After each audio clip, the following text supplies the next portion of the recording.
Good evening, everyone. I guess the question that everyone really asks is, what are the ingredients for a good pitch? And most commonly, what people do is go to Google, download all these different templates, and they all pretty much say the same thing in what you need.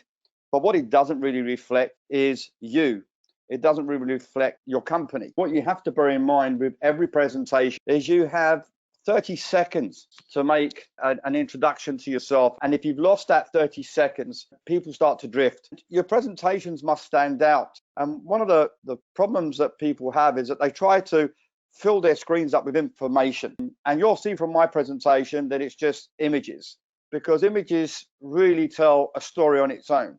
You need to somehow create an emotional connection between you talking to the image that's being shown. So make sure your presentations really do stand out, because it emphasizes to the audience that you've taken time to put something together that's meaningful and engaging.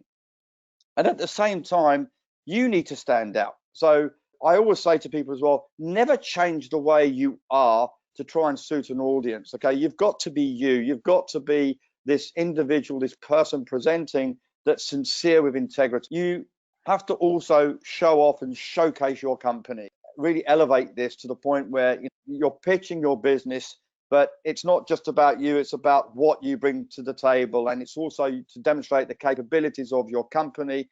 One of the best ways of creating a presentation or a pitch is not PowerPoint, by the way. It's Post-it notes. Use Post-it notes to build your presentation on a wall, because Post-it notes can be moved around. You can look at your presentation and now it will make sense. And then once you've got that detail, then you can come back into your presentation platform to start building the presentation. Also, make sure you showcase your achievements. And that's really, really important, because it can also set you apart from the competition.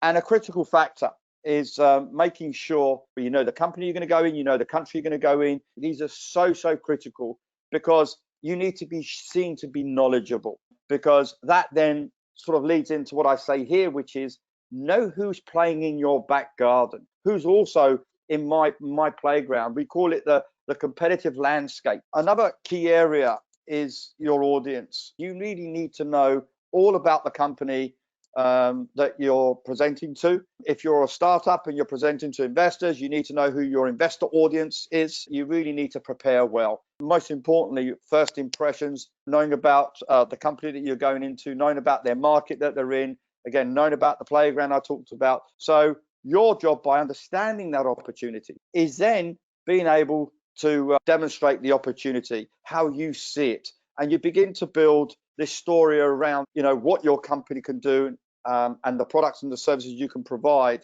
Have in mind as well that sometimes, if in the startup world, we get too hooked up, for example, on it's the problem. It may not be a problem.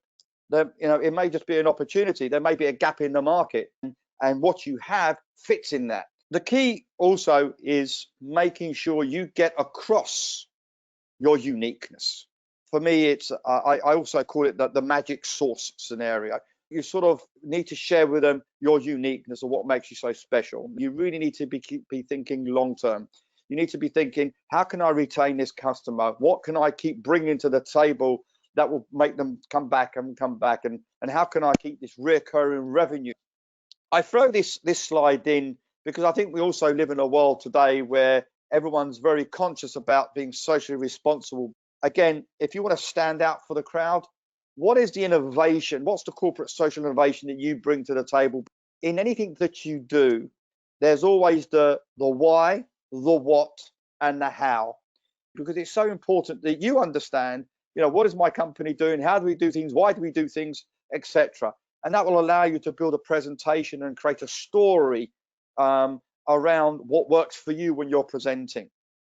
Again, whether you're a startup and you're pitching for investment, what you want to do is buy time to be able to really get the business who you're pitching to fall in love with you as to why you're so good, why your products or service will be so valuable, etc. So you create this really engaging emotional connection with your audience. You can talk about the ask being, whether you're a startup asking for the monetary amount, but as a business, it could be, what is it going to cost them to implement that product or service? the last slide really, what you've got to try and do is pick people up from their seats and take them around on a journey.